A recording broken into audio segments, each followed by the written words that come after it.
നമസ്കാരം സുഹൃത്തുക്കളെ, നിങ്ങളുടെ ഗുരുകൃപ ജ്യോതിഷം ചാനലിലേക്ക് സ്വാഗതം. നാളെ മാർച്ച് 2-ന് ചോറ്റാനിക്കര ഭഗവതി ക്ഷേത്രത്തിലെ മകം തൊഴൽ ആഘോഷമാണ്. ലക്ഷക്കണക്കിന് ഭക്തർ അമ്മയെ തൊഴുത് ദുഃഖങ്ങൾ മാറ്റി സൗഭാഗ്യം നേടുന്ന ദിവസം. ഈ വീഡിയോയിൽ തൊഴലിൻ്റെ പൂർണ്ണ വിശദാംശങ്ങൾ, പൂജാവിധാനങ്ങൾ, ജ്യോതിഷ ഗുണങ്ങൾ, നിങ്ങളുടെ കരിയർ, ഫിനാൻസ് പ്രശ്നങ്ങൾക്കുള്ള പ്രത്യേക ഉപായങ്ങൾ എല്ലാം പറയാം.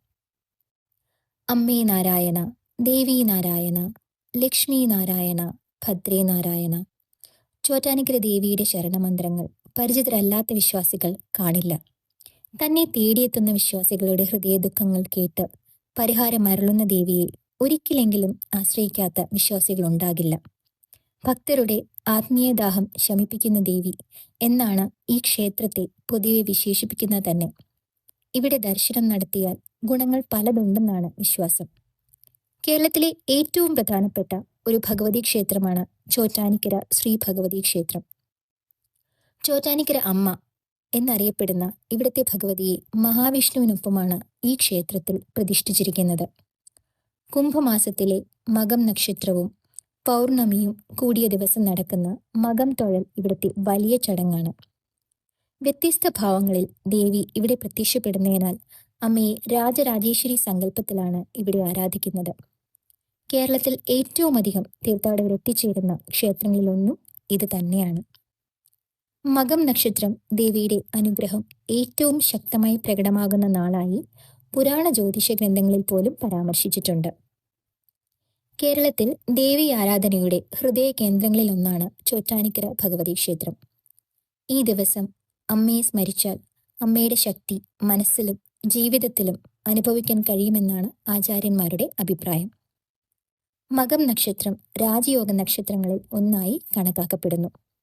പിതൃകൃപ, ദൈവാനുഗ്രഹം, രാജസത്വം ഇവയുടെ പ്രതീകമാണ് മകം. ഈ നക്ഷത്രത്തിൽ ദേവീയാരാധന നടത്തുമ്പോൾ കർമ്മദോഷങ്ങൾ ശമിക്കാനും ഗ്രഹദോഷങ്ങൾ കുറഞ്ഞു വരാനും മനോവ്യാധികൾ ശാന്തമാകാനുമുള്ള സാധ്യതയുണ്ടെന്നാണ് ജ്യോതിഷത്തിൽ പറയുന്നത്. അതുകൊണ്ടാണ് ചോറ്റാനിക്കര മകം വിശേഷ ശക്തി ദിനമായി കണക്കാക്കപ്പെടുന്നത്. ചോറ്റാനിക്കര അമ്മ സരസ്വതി, ലക്ഷ്മി, ദുർഗ ഈ 3 ശക്തികളുടെ ഏകസ്വരൂപം എന്നാണ് വിശ്വാസം. ഓരോ സമയവും ഓരോ ഭാവമാണ് ദേവിയുടേത്.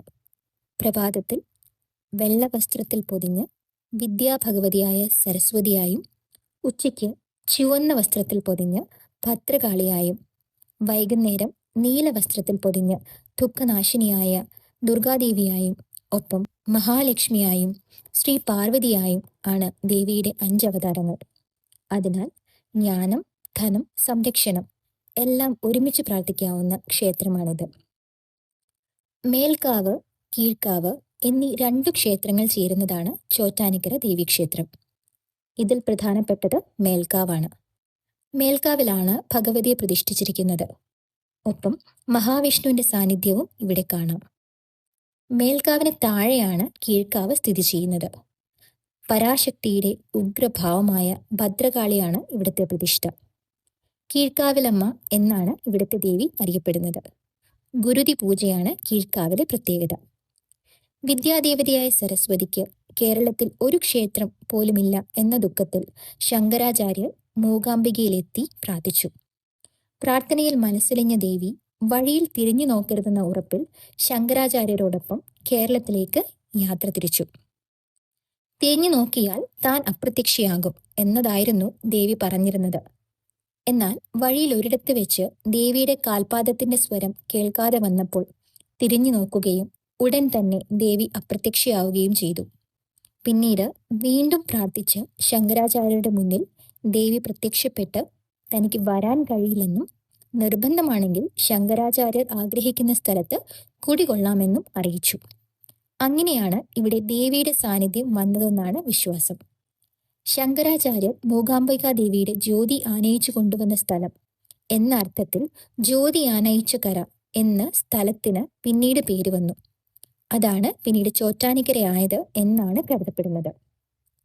ശങ്കരാചാര്യർ ദേവിയോട് ആവശ്യപ്പെട്ടത് ചോറ്റാനിക്കര ക്ഷേത്രത്തിൽ രാവിലെ നട തുറക്കുമ്പോൾ കുടികൊള്ളണമെന്നും അവിടെ നിർമാല്യവും ഉഷപൂജയും കഴിഞ്ഞേ കൊല്ലൂരിലെത്താൻ പാടുള്ളൂ എന്നും ആയിരുന്നു. അതനുസരിച്ച് ഇന്നും ചോറ്റാനിക്കരയിൽ നട തുറന്ന് നിർമാല്യവും ഉഷപൂജയും കഴിഞ്ഞു മാത്രമേ കൊല്ലൂരിൽ നട തുറക്കാറുള്ളൂ. മഹാലക്ഷ്മി ആദ്യം കൂടിയിരുന്നു എന്ന് വിശ്വസിക്കപ്പെടുന്ന സ്ഥലമാണ് പവിഴമല്ലിത്തറ എന്നാണ് വിശ്വാസം. ഇവിടെ തൊഴുതിട്ട് വേണം ദേവിയെ തൊഴാൻ എന്നാണ് വിശ്വാസം. അതിനു പിന്നിലും ഒരു കഥയുണ്ട്. പണ്ട് പശുവിന് പുല്ലരിയുവാനായി വന്ന ഒരു സ്ത്രീ അരിവാളിന് മൂർച്ച കൂട്ടുവാനായി കല്ലിൽ ഉരച്ചപ്പോൾ അതിൽ നിന്നും രക്തമൊഴുകിയത്രേ. പിന്നീടത് ദേവിയുടെ ചൈതന്യമുള്ള ശിലയാണെന്ന് മനസ്സിലാക്കുകയും അവർ മലർ ഒരു ചിരട്ടയിലെടുത്ത് ദേവിക്ക് നേദിക്കുകയും ചെയ്തു അത്രേ. ആ ശില ഇന്ന് കാണുന്ന പവിഴമല്ലിത്തറയിലാണ് ഉണ്ടായിരുന്നതെന്നും എന്നാൽ മറ്റൊരാൾ അതിൽ അവകാശം ഉന്നയിച്ചപ്പോൾ ദേവി അവിടെ നിന്നും മാറിയിരുന്നു എന്നുമാണ് വിശ്വസിക്കപ്പെടുന്നത്. അങ്ങനെയാണ് ഇന്ന് കാണുന്ന മേൽക്കാവ് ക്ഷേത്രം ഉണ്ടായത് എന്നും വിശ്വസിക്കപ്പെടുന്നു. ചോറ്റാനിക്കര ഭഗവതി ക്ഷേത്രത്തിൽ നടക്കുന്ന പ്രധാന ഉത്സവങ്ങളിൽ ഒന്നാണ് മകം തൊഴൽ. ഈ ഉത്സവം കുംഭമാസങ്ങളിലെ മകം നാളിൽ നടക്കുന്നു. മകം തൊഴൽ ചടങ്ങുകൾ ഇങ്ങനെയാണ്. പുലർച്ചെ ക്ഷേത്രനട തുറന്ന് ദേവിയെ നെയ്വിളക്ക് കൊണ്ട് അഭിഷേകം ചെയ്യുന്നു. രാവിലെ ഭക്തർ ദേവിക്ക് പുഷ്പാഞ്ജലി നടത്തുന്നു. ഉച്ചയ്ക്ക് ഉച്ചപൂജയ്ക്ക് ശേഷം ദേവിക്ക് താലപ്പൊലി നടത്തുന്നു. വൈകുന്നേരം ദേവിക്ക് ദീപാരാധന നടത്തുന്നു. മകം തൊഴിലിന്റെ ഭാഗമായി ഈ ദിവസം ദേവിക്ക് പ്രത്യേക പൂജകൾ നടത്തുന്നതിലൂടെ ഭക്തർക്ക് ദേവിയുടെ അനുഗ്രഹം ലഭിക്കുമെന്ന് വിശ്വസിക്കപ്പെടുന്നു. ഈ ദിവസം ഭക്തർ ദേവിക്ക് പുഷ്പാഞ്ജലി, താലപ്പൊലി, നെയ്വിളക്ക് തുടങ്ങിയ വഴിപാടുകൾ നടത്തുന്നു. ദേവിയുടെ അനുഗ്രഹം ലഭിക്കാനായി ഭക്തർ ക്ഷേത്രത്തിൽ 24 മണിക്കൂർ നീണ്ടു നിൽക്കുന്ന പ്രാർത്ഥനയിൽ പങ്കെടുക്കുന്നുണ്ട്. പ്രതിബന്ധങ്ങളില്ലാത്ത ദാമ്പത്യത്തിനും മംഗല്യസിദ്ധിക്കും ദേവിയുടെ അനുഗ്രഹം തേടി മംഗമാരെത്തും. നിരവധി VIP-കളും സിനിമാ രംഗത്തെ പ്രമുഖരും മകം തൊഴാൻ വേണ്ടി എത്താറുണ്ട്. മകം തൊഴൽ ഒരു വലിയ ഭക്തസംഗമമാണ്. ഈ ദിവസം ലക്ഷക്കണക്കിന് ഭക്തർ ക്ഷേത്രത്തിൽ ദർശനം നടത്തും. ഉത്സവത്തിന്റെ പ്രധാന ആകർഷണങ്ങൾ ഇവയാണ്. ദേവിയുടെ തങ്കഗോളക പ്രദർശനം. ഉത്സവത്തിന് അവസാന ദിവസം ദേവി തങ്കഗോളകത്തിൽ അണിഞ്ഞൊരുങ്ങി ഭക്തർക്ക് ദർശനം നൽകുന്നു. പൂരം. 7 ആനകളുടെ അകമ്പടിയോടെ ക്ഷേത്രത്തിൽ നിന്ന് പുറത്തു വരുന്ന പൂരം ഉത്സവത്തിന്റെ ഒരു പ്രധാന ആകർഷണമാണ്. ഇനി നാളെ ചോറ്റാനിക്കര ക്ഷേത്രത്തിൽ പോകുന്നവർ രാവിലെ അമ്മയെ സരസ്വതി രൂപത്തിൽ ദർശിക്കുക. വിദ്യ, പരീക്ഷ, ജോലിക്ക് ഇത് നല്ലതാണ്. ഉച്ചയ്ക്ക് ലക്ഷ്മി രൂപത്തിൽ പ്രാർത്ഥിക്കുക. ധനം, കരിയർ, സാമ്പത്തിക പുരോഗതി എന്നിവയ്ക്കായി. വൈകുന്നേരം ദുർഗാരൂപത്തിൽ ദീപം കാണുക. സംരക്ഷണം, ആരോഗ്യ പ്രശ്നങ്ങൾ, ദോഷനിവൃത്തി. ഈ 3 ദർശനവും കഴിയുമെങ്കിൽ ചെയ്യുക. മകൻ നാളിൽ അമ്മയെ വിളിച്ചാൽ അമ്മ മറുപടി നൽകും എന്നൊരു വിശ്വാസം കേരളത്തിൽ പഴക്കം ചെന്നതാണ്. ഇതൊരു കഥയല്ല. വർഷങ്ങളായി അനേകം ഭക്തർ അമ്മയുടെ അനുഭവം പങ്കുവച്ചിട്ടുണ്ട്. മനസ്സിന് ശാന്തി കിട്ടിയെന്നും പ്രശ്നങ്ങൾക്ക് വഴി തുറന്നെന്നും പിന്നീട് ജീവിതത്തിൽ പ്രതീക്ഷ വന്നെന്നും അവർ പറയുന്നു. ക്ഷേത്രത്തിൽ പോകാൻ കഴിയാത്തവർ വീട്ടിൽ ചെയ്യാവുന്ന ലളിതമായ മാർഗങ്ങൾ: രാവിലെ ദീപം തെളിയിക്കുക, അമ്മയുടെ ചിത്രം മുന്നിൽ വയ്ക്കുക, 3 പ്രാവശ്യം പറയുക, അമ്മേ എൻ്റെ ജീവിതത്തിൽ വഴി തുറക്കണേ.